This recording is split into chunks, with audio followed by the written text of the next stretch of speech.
everybody. Welcome back to another episode of Advanced Level, a video game podcast. I'm Felipe Parada. Joined with me is Oscar Portillo. Oscar, what's going on, buddy? I'm good. What's up with you? How are you? Well, I don't need to tell you how busy I've been because you've pretty much have seen from my gaming history, from my gaming log, what I and many other gamers have been playing at the moment. I can guess, but rather you just tell me. It's this new game by it's a rather small developer. I don't know if you've heard from them, Rockstar Games. No, is it a Kickstarter? I, as well as many other gamers, have been enthralled in the open world western that is Red Dead Redemption 2. Yeah, I've heard of that game. Yeah, it's supposed to be a new AAA. It's supposed to be pretty good, and for the most part, I'm in the early hours. I've put in rough. Yeah, what percent? Is there a percentage? What? Yeah, they have a percentage as far as story. I'm about 15% done with the story, and I've logged in roughly 12 hours and change. Now you bought the game. When did it come out? I bought the game I bought the game Thursday night at around 8:30, and the only reason why I decided to buy it, because remember, it still counts as a pre-order. I wasn't looking to get it specifically for content, but considering the fact that I looked at my library and I'm like, I'm not going to buy a physical copy because I don't want that two disc fiasco, because this is not 2006. All right, we don't do two discs anymore. I can't believe that was still it was a thing. I thought it was a joke at first. Yeah, so I bought it and I'm like, all right, I don't plan on playing it tonight because since it's a 92 gig install file. 92 gigs. So the couple of days prior, I kind of had an idea that I was going to buy it either Thursday or the day that it came out, only because the file size is so large. So I'm like, okay, right. I went into the process of actually preparing my hard drive, deleting, capture data, deleting old save files, and deleting games just to make room for this one game. I ended up deleting like 4 games just to make room for this one game. And just to understand what you have a terabyte, right? Yeah, I have a 1 terabyte hard drive, which apparently nowadays is not enough. At this point, yeah. At this point, it's just not enough. So I ended up deleting Battlefield 1, The Witcher 3, and I ended up deleting 2, I think it was Just Cause 3 and another one. I forgot which one I deleted, but I deleted a total of 4 games, and it freed up roughly 160 gigs. Okay. Because they say, yeah, you need 92, but in reality, you still need a little bit more. Yeah, that's always the case. So I downloaded the game. It took me, surprisingly, it only took me 2 hours to download. That's pretty good. I've seen something on Reddit. Some guy took a picture and said 59 hours. Yeah, one of my coworkers bought it, and it took him, I believe it was 12 hours to download.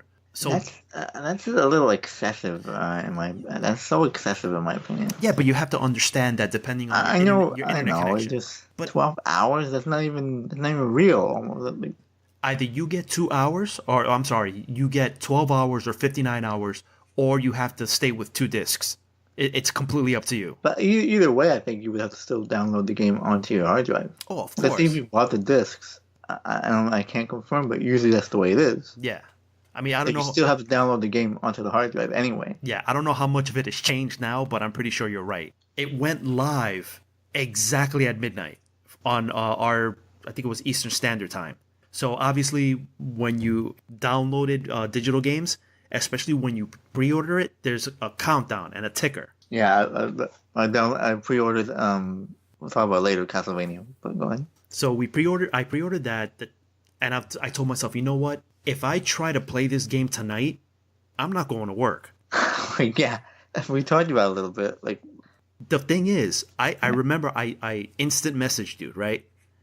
You told me you need to be very careful. Yeah. Okay, this is not something to go into lightly because... You know how it is. Yeah, next thing you know, like 2 hours later, it's like, shit, I need to go to bed. So I didn't heed your warning and I actually played at midnight. I told myself, I'm limiting myself to 1 hour. 1 hour, that's it. Now, you would think 1 hour is enough. No. Not in Rockstar's world. No. So So, what did you play I exactly? I No, could not exactly, but try, no no give no a little spoiler free. everything that I'm gonna talk about is spoiler free. So Okay. nobody has to worry about the story or anything like that. Especially you, since you haven't played it, you haven't really played the first one either. So Right. I'm keeping it spoiler free. You go into the opening chapters, and for those of you who haven't played it yet, and for somebody like yourself too, the game itself is a slow burn. Okay. I I'm mean, talking. I from the stuff that I've been reading, I understand that it's not GTA. No, It's not like that at all. no, you have the absurdity of GTA, which is kind of like fast paced somewhat, but this game, it's slow. There's a lot of dialogue, there's a lot of horseback riding. And even for me, I've played the first Red Dead Redemption. I love the first Red Dead Redemption, but even I agreed and I was like, wow, this game is really taking its time to introduce the world, to introduce the characters, to introduce the gameplay. It like the first chapter was an extremely long an extremely painful chapter. Now, what I mean by painful is it sort of introduces you to the cast of characters and what they're going through at the moment. They're trying to survive a really brutal winter Okay. and leave it to Rockstar to really make you feel for a bunch of outlaws. Well, Rockstar's always good at doing the good guy that's bad. I don't know if that makes sense. Like No, no, no. Max Payne. Yeah, it makes perfect sense, and Um, that's really what I thought of. I'm like, this kind of resembles Max Payne because even though you know they're bad guys, in the midst of the dialogue, they tell you they've done bad shit, yeah. and somehow you still feel bad. Like, wow, they're in the middle of a snowstorm, they're trying to survive. Like, you really do feel bad for them. And then after you get past the first chapter, you think to yourself, okay, the world's gonna open up, the world's gonna open up. But in the first chapter and the first section of the second chapter, I want to say, it is very linear, an extremely linear experience to the point where I actually forgot that it's an open world game. Well, I think again they want to set up the world. They want to set up the story. Oh man, they set it up because when the world opens up, man, it opens up. So now you're up to the point. Now, Well, man, I think I'm assuming you're past that yeah, where the world. I'm past that point. Now I have the entire open world at my disposal. And believe me when I tell you, you have a game like Grand Theft Auto, which is, satirical, it's outrageous. It's not meant to be grounded in reality. Right. This game is on the complete opposite end of the spectrum. It Okay. is grounded in reality.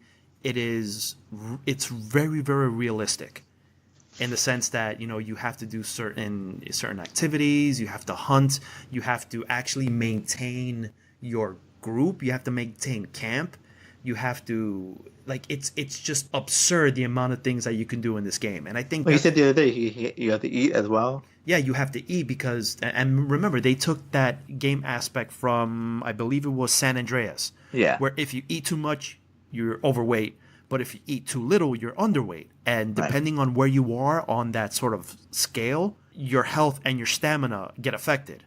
But I've also heard that that doesn't really get in the way. It's there, but it doesn't really. Yes, it is there, but it doesn't get in the way. No, it doesn't get in the way that much. But it's something Okay. that you do have to you do have to pay attention to.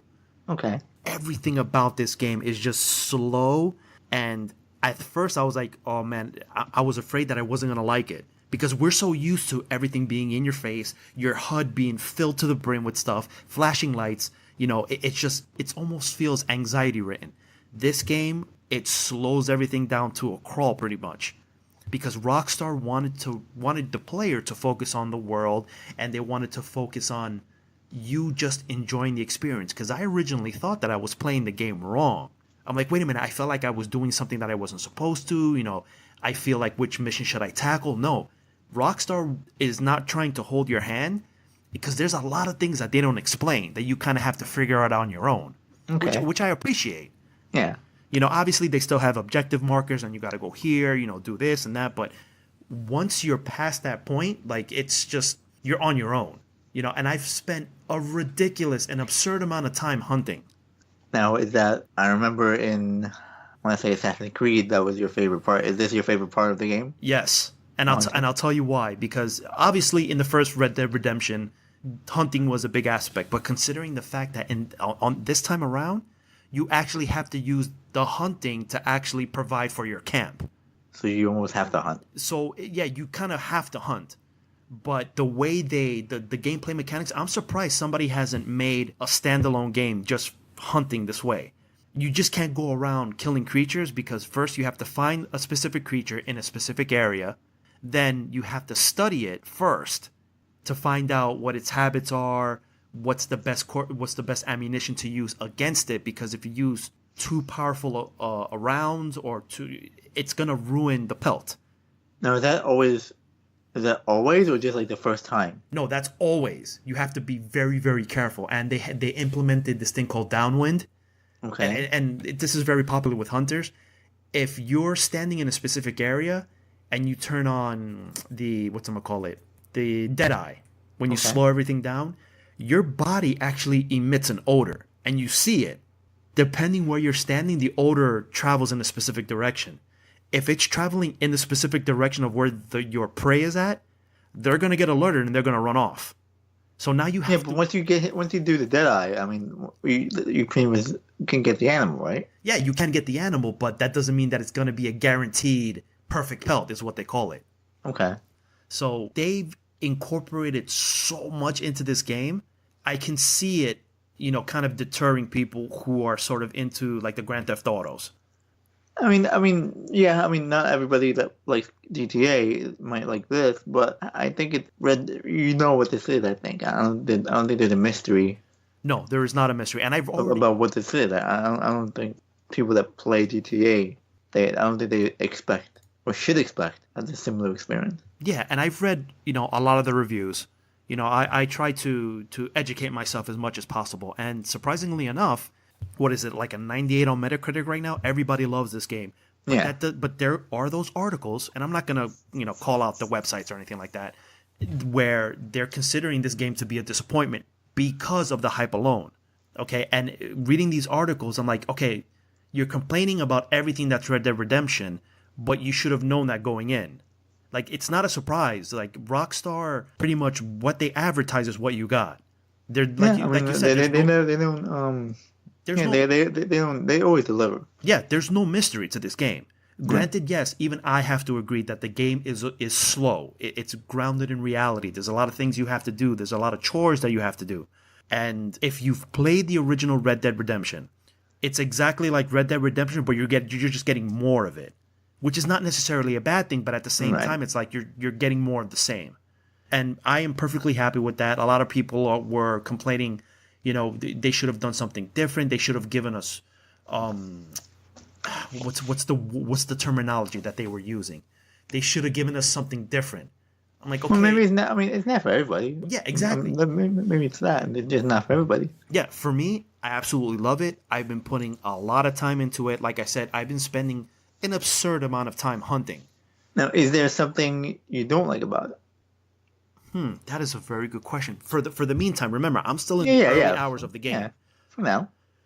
There isn't anything, let me backtrack a little bit. Obviously, they have the mini games, right? They have poker, they have dominoes, which I've played. Every game, whether it be The Witcher, Assassin's Creed, they always have those games within games. Right.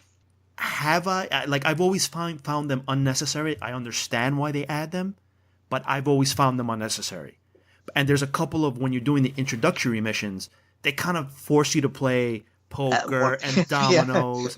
Yeah. And they teach one round and you have to win the game. Yeah, and they have challenges where it's like, all right, you're supposed to win a certain amount of rounds. You're supposed to win a certain amount of hands of poker while doubling down. Like that sort of stuff. I'm like, do I see myself accomplishing those challenges? Probably not. Do I see myself 100%ing this game? I can try. That's not guaranteed that I'm going to do it, because I do see myself coming close to platinum this game. But it's going to take a while because there's just so much to do. Right. There's an absurd amount of stuff to do in this game. Maybe that's a bad thing. That's a good thing, but a bad thing. There's almost too much. Yeah, there's almost too much. And after playing Spider-Man, remember, Spider-Man I felt was the perfect balance of story and side content. Right. This is just okay. This is borderline Witcher 3, where it's just a lot of stuff to do. You're definitely getting. I'm sure there's people that will just dedicate themselves to poker and that's it. Yeah. And play that the entire time. But it's designed where you can focus solely on poker or solely on dominoes. That's pretty much it. That's all you can focus on. And you know what? You're technically not playing the game wrong. It is a feature. Or the fishing. I've heard the fishing is really deep. I haven't gotten to the fishing yet, but if it's any indication of the hunting, this is going to be even equally as deep. Yeah, I've heard there's about 30 different species and stuff like that. No pun intended. It is going to be deep.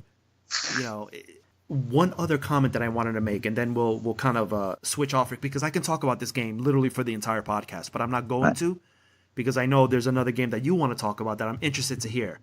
Okay. The game itself looks absolutely gorgeous. All right, yeah. Now, I know they use their proprietary engine, which is, I think, called the Rage engine. Now, you mentioned a few days ago that it seems like they upgraded it. Yes, it really feels like they pumped in a couple of resources into this specific engine, because if you look at Grand Theft Auto and then compare this game, the lighting is just so amazing. And you didn't get... Well, then I remember... Grand Theft Auto 5 was originally developed on the PS3. Yeah. So it's kind of not fair to have that comparison. Yeah, that's true. I remember specifically asking you a question in regards to graphics and presentation and all this other stuff, thinking to myself, between games like Spider-Man, Horizon Zero Dawn, The Witcher 3, where do we go from here as far as graphical power? And Red Dead Redemption just put it up a notch. Because the game... Just to explain a little bit for the listeners, explain your setup a little bit. As far as my TV setup? And your PS4. You have go ahead. I'm sorry. I have a regular PS4 hooked up to a 4K TV. Now, my 4K TV, I think, is like generation 2 of when the 4K TVs first came out. It doesn't have high dynamic range. It has something called dynamic range, which was before high dynamic range, if that makes any sense. So, if we think about it, it can look even better because there's a PS4 Pro, and that's what kind of intrigues me. I'm like, wow, if this game looks this good on a 4K TV that doesn't have full dynamic range, just imagine a PS4 Pro on one of the newer generations of the 4K TV, right, with HDR. That must look absolutely gorgeous. I mean, sometimes like I'll be riding the horse, and sometimes I'll just stop because the scenery is just. Between the lighting and the foliage, they just got everything right. Is there a photo mode or no?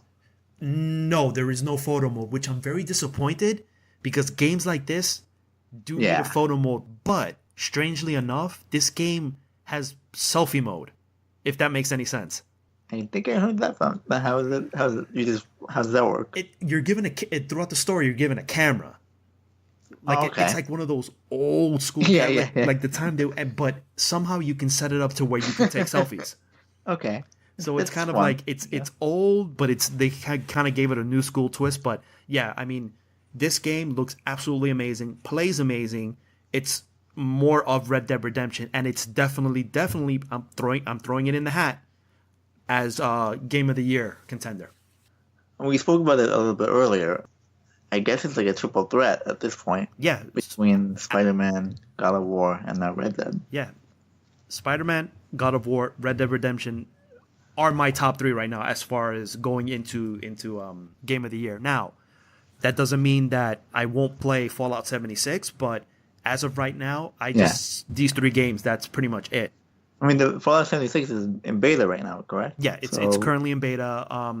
Like I said, I've heard mixed things about it, but it's in beta, so I've definitely heard mixed things about it too. But that's why we have the beta, because we need to iron these things out. I've been busy, kind of chipping away at Red Dead Redemption, but you have been kind of chipping away at another game. So I heard about Castlevania Requiem. Now, for people who don't know, because I don't know what Requiem is, you kind of spoke about it briefly when you were IMing me. What exactly is Castlevania Requiem? It's just a package of Castlevania Symphony of the Night and Castlevania Blood of Rondo. Okay. Rondo of Blood, sorry. It's just 2 games in one. I pre-ordered the same thing. I saw the ticker. I love Symphony of the Night. Uh-huh. I don't know if you played it for PS1. I did play for PS1. I still think that Symphony of the Night is kind of the gold standard as far as Castlevania games. I agree. I think the newer ones, I forgot what they were called. The one from PS2, for PS3. Those were pretty good. I forgot what they were called, but you know what I'm talking about. Right, yeah. Something of Shadow, like Realm of no. Lords of Shadow. Lords of Shadow. There we go. Okay. How much was this package? $15.99. Okay, and you get 2 games. Price All right. for pre-ordering. It is $20 now. Konami really. Oh, I feel a butt coming on. This is bare minimum effort. What do you mean bare minimum? There's no widescreen. Like there's still the borders. Okay. It's a direct port from the PSP. No. So you like it's just a port. There's no HD remake. There's no. It's just it's a direct port from the PSP. Yep, and they put borders on the left and the right. Oh my God, Konami, shame on you! What are you doing? You can put it in like a sort of full screen mode, but it's not really. But that means it stretches the image. Exactly. Oh, dude. The menus are weird.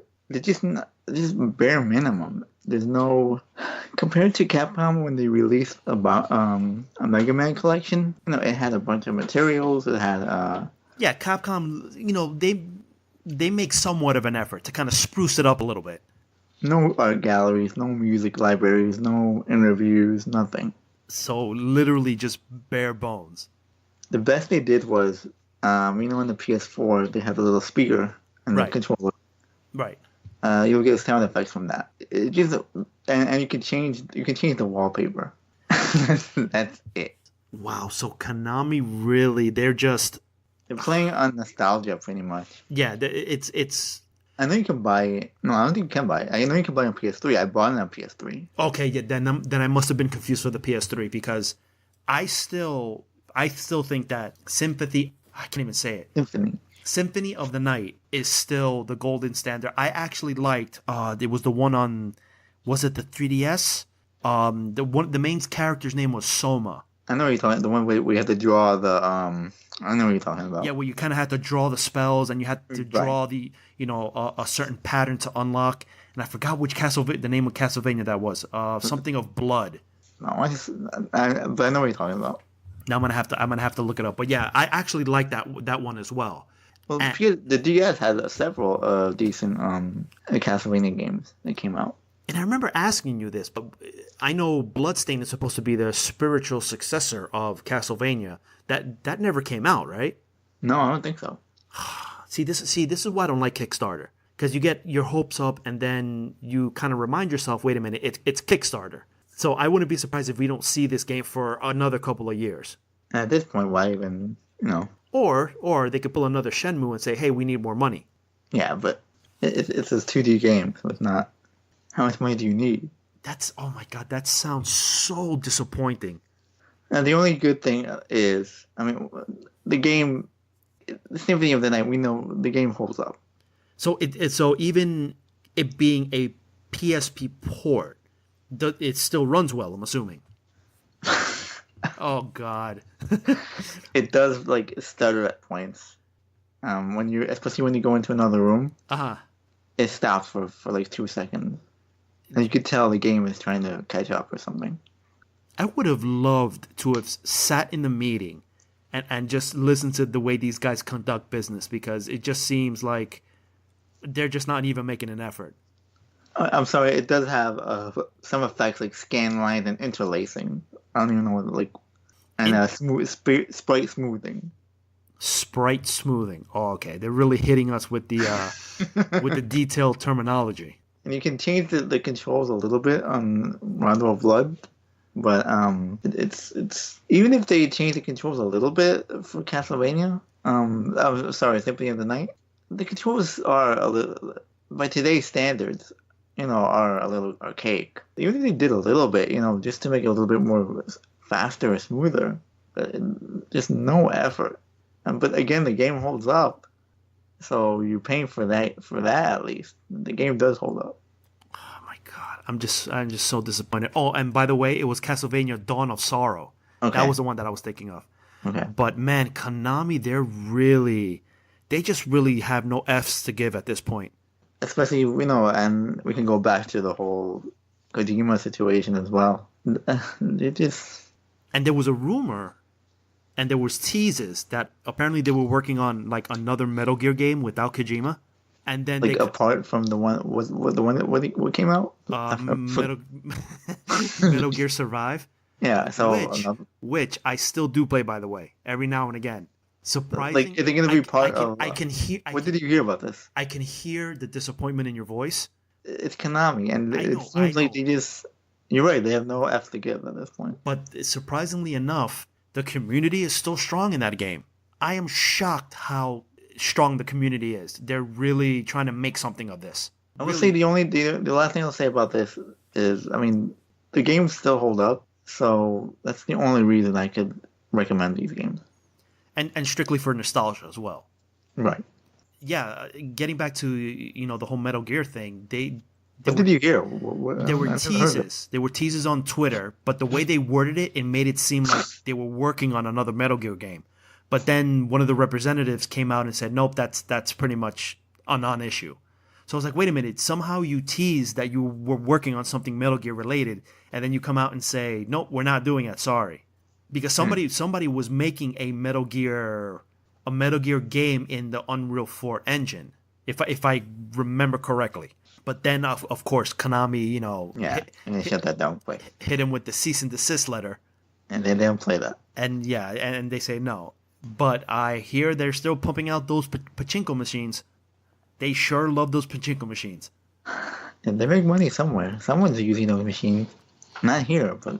I mean, in Japan, they're extremely popular in Japan. Yeah, that's why. They have pachinko halls and all this other stuff. And you know what? If they make their money in pachinko, then, by all means, go for it. But just seeing those pachinko machines play Metal Gear Solid 3 in the Fox engine, it gets me mad. It should. Just seeing how amazing Metal Gear looks, but it's on a pachinko machine. It's like, oh my god! And then I heard your story, the one you just told right now, about Castlevania, and there's just a direct port, and I'm thinking. Well, remember, I am'd you, and I was really feeling a certain way. I was like, this, I can't believe I gave them my money. Like on a scale of 1 to 10, once everything's settled in, and you realized this game is pretty much a port, on a scale of 1 to 10, how mad were you? Now or when when you IM'd you? Yeah, when you IM'd me. How mad were you? I was on a good 7 or 8. Wow. Like, I turned it off. I was like... Wow, for you to turn off a game like that? Yeah. I can't believe there did nothing else. Just the game and support. It's the same aspect ratio. It's nothing. They can't even play on widescreen. Like, I want to buy it just to see just to see it. I mean, again, the games hold up. Right. I mean, like you said, Symphony of the Night is the gold standard. It still holds up. I am playing it now. Like, not right now, obviously, but I am playing it. And there is trophy support. So if there's any... Okay, all right, yeah. It's for the trophy hunter. The trophy hunter in you. Of course, there's a little... of course, something... It's never that easy with Konami. The trophies are all in... They're not separated by the two games. You have to play both games to platinum it. Okay, that makes sense. No, it doesn't. Well, you have to play both games in order to get the trophies. But they should have separated the trophies with each game. Oh, okay. I understand what you're saying. Yeah, I understand what you're saying. I should be able to play one game and get the platinum for that game. Yeah, but they're not gonna do that. Come on. Why? Shame on you. I've never seen that. Shame on you. If you buy I don't know a perfect example. I bought the Uncharted collection. Right. Each game has its own platinum. So now you don't have to platinum by playing all three of them. Each one of them has their own perspective. You play Uncharted 1, I'm platinum Uncharted 1. No, not here, of course. You have to play both games. Not Konami. Nope, they do things differently. And some of these trophies are not easy. Especially Rondo of Blood, going back to 16-bit, where you jump. Oh yeah. And that's it. That's it. I want to be surprised if Konami put one of the trophies like beat Rondo of Blood without getting hit while playing it. There is one like beat a level without without getting hit. Yeah, that's kind of a given, but like No beat damage. the entire game within like an hour on a banana. Licking, licking blind, being blindfolded. Yeah, well, blindfolded, playing a banana, you're supposed to play the entire game, no hit, within an hour.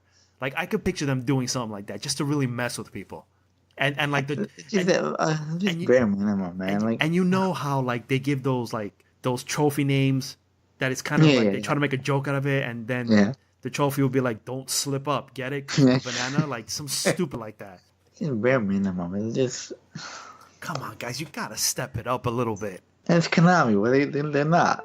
Pez is the only other game that they're working on right now, right? I don't even know at this point. They hardly worked on this game.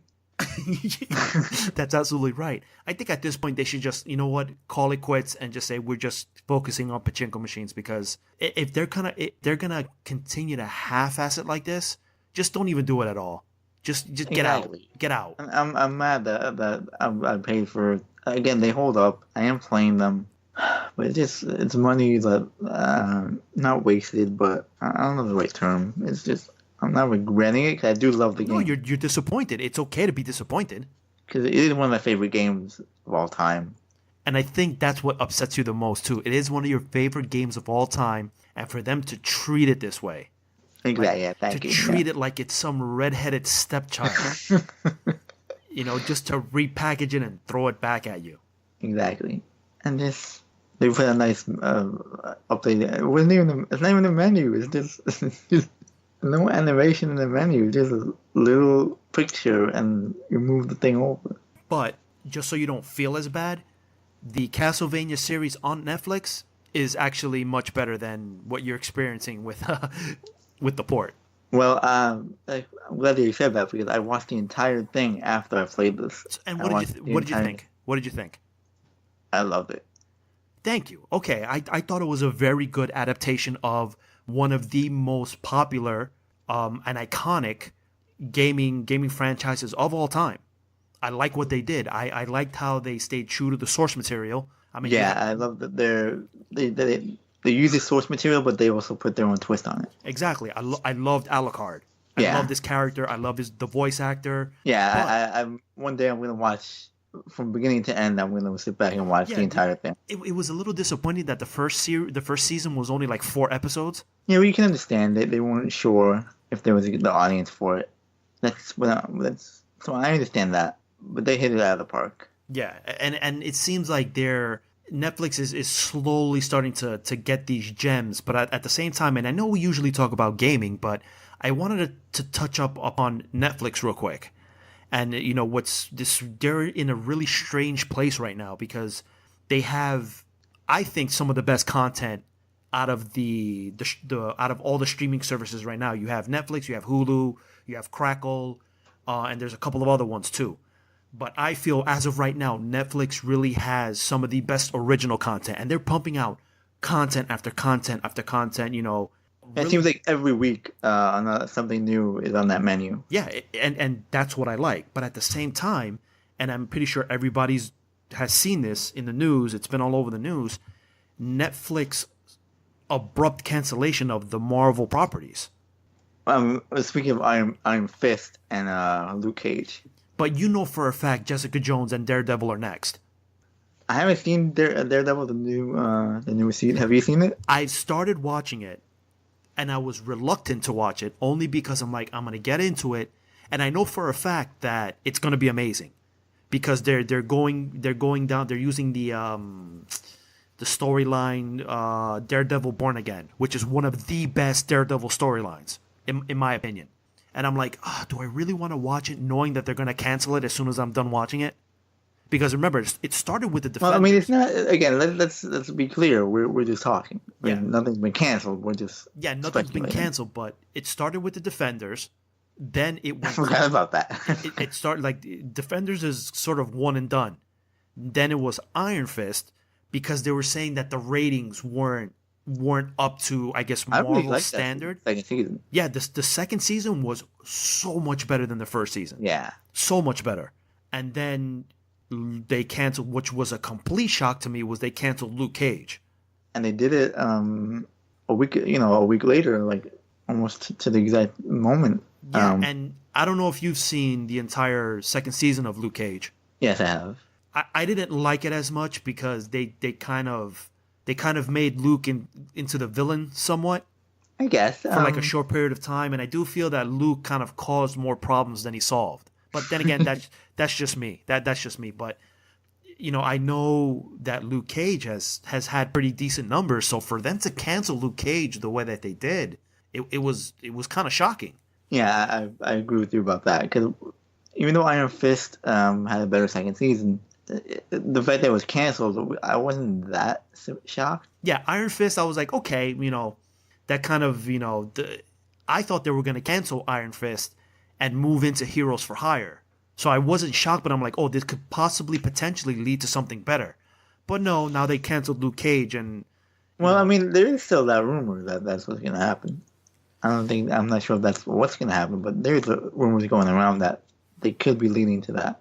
Even though Marvel and Disney are working on their own streaming services? Well, again, that's the other elephant in the room. That's the other option as well, that they just end up on Disney's streaming service. That's my theory, that they're going to end up not on Disney's, because I think Marvel's going to have one too. Is that true? I heard rumors that Marvel is working on their own streaming service. And since, remember, Disney is relatively PG, so I don't think they're going to have Daredevil, definitely not the Punisher, on their relatively PG platform. So I'm thinking maybe Marvel, I don't know if it's going to be called Marvel Now or Marvel Stream, like I don't know exactly what the exact terms are, but maybe they're going to have their sort of more mature content on this Marvel platform and keep the Disney Now more PG and cartoons and stuff like that. That's what I'm thinking. Okay. That's what I'm thinking. I mean, it could be that Disney had... I don't think... Let's agree with one thing here. We're getting to the point where there's almost too many streaming services now. Oh, yeah, I agree. I agree 100%. We kind of gotten past the whole... You'd agree with that, right? Oh, absolutely. We've gotten past the whole cable thing. It almost feels right now that we have way too many streaming services. We got past cable, we got rid of cable, and now, everybody has a streaming service, and now we're pretty much back to square one. Yeah, I mean, I think you mentioned we both have Sling, so... Yeah, I have Sling. You have Sling. The only thing I don't like about Sling is the fact that they can remove channels at will, and they won't let you know about it. I'm sure they do. I just don't know how. How they do that. Right. Because I'll turn it on, and it'll be like, I'll have channels, I won't have certain channels. I don't use it enough to even recognize. I use maybe 5 channels, so I don't even know. I'll see some channels, oh, I have that, and then it won't be there anymore. Yeah, because, if I'm not using Sling, I'm using another program called Pluto TV, which is kind of a free service. It's kind of like Sling, but free.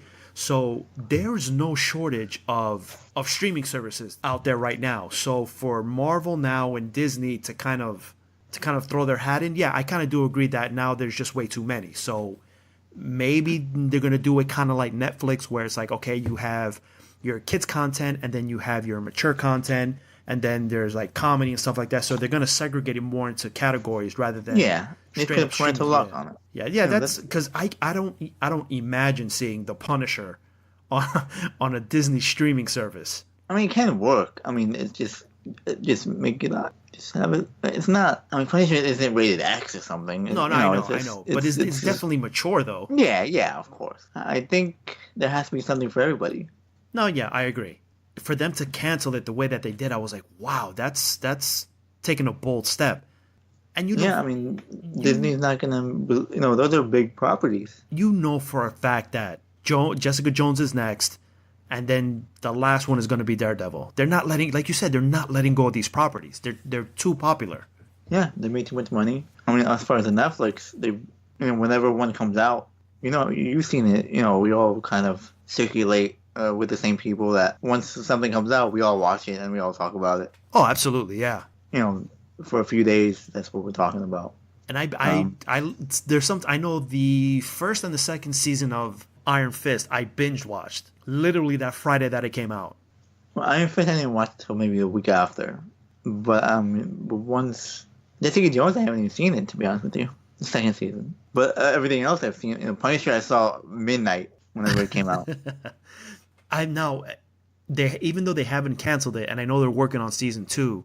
That's gonna be really because I'm a huge Punisher fan. So for them to sort of cancel it and bring it over to Disney, I was like, damn it, I mean, again, this is us speculating. Right. That hasn't been said yet, but that's what we think we're headed to. But it's just like, oh man, and another show that I just recently found out literally today, Netflix canceled American Vandal. Now, to be fair, like, did they cancel it today, or you found out today? I found out today. I don't know exactly when they canceled it, but I did find out today that second season was the last season, and they're just not bringing it back. I did read that they're trying to get it somewhere else. Now, but they want to do that show somewhere else. Now, I don't know why Netflix decided to cancel it, or to me, it was one of the hidden gems of the Netflix catalog. The first season, yes. I haven't seen the second season, but the first season was, like, nobody really heard about it when it first came out. But I'm a big Making Murderer, The Stairwell guy. I watch all those shows. Oh, and remember, Making a Murderer season 2 is out. Yeah, I've been watching that too. I've been watching it. Okay, and I love the fact that they kind of go down that Making a Murderer route, and they know they're a mockumentary. They know it, and I love everything about it. I thought season 2 was much better than season 1. Oh, really? For American Vandal, yes, only because I haven't seen it. No, I know they want you to figure out who it was, and they make it apparent. They want you to figure it out. But then once you see how it unfolds, it's like, oh, okay. And then at the very end, they hit you with the swerve. They're okay, like, oh, once I finish Making Murderer Part 2, I'll go to American Vandal Part 2. Watch season 2, and then we'll reconvene and we'll talk about it. Oh, the other give a shout out. I always forget the name of the damn show. The new House on Haunted Hill, or whatever it's called. I've been hearing so much about that specific show. It's really good. Now, it's good to the point where, like, I can't watch it alone, or, like, is there jump scares? Am I going to be able to sleep? Like, how good is it? You might need a nightlight. All right, now see, now I'm going to have to watch it. It's really good. Now, is it based on true events? No, it's based on a novel. Okay, so that's one thing. That's one show I'm definitely going to have to check out. Especially now, Halloween and stuff. I definitely, that's my favorite show right now. I'm trying to get the name of it because I hate that I forget. The Haunting of Hill House. The Haunting of Hill, because I was confused for House on Haunted Hill, which is a completely different movie. I would get that mixed up. What is the name of it again? The Haunting of Hill House. The Haunting of Hill. Okay, Haunting of Hill House. Haunting of Hill House. Okay, if you haven't checked it out, check it out. I'm definitely gonna check it out. But you definitely need a night light or keep the bathroom light on or whatever, and you'll be fine. Oh no, I'm getting my wife to see this with me because I'm not gonna not fall asleep alone. It's really good. The story is good. The actors are good. If you're into that horror genre, I definitely recommend that. That's definitely one I will add to my list. But as of right now, we're coming to that point of the episode now where we have to say our goodbyes. And the reason why we're definitely going to do this is because I need to get back to playing Red Dead Redemption 2, and I need to start perfecting my hunting skills. So go ahead and visit us on www.levelbasegaming.com. Visit us on podbean.com, subscribe to our Twitter, and visit us on youtube.com and subscribe to our channel. If you have any comments, any topics that you want us to talk about, whether the comments be good or bad, leave them in the comments below. We'll always greatly appreciate it. My name is Felipe Parada. Joined as always is Oscar Portillo. And we're out.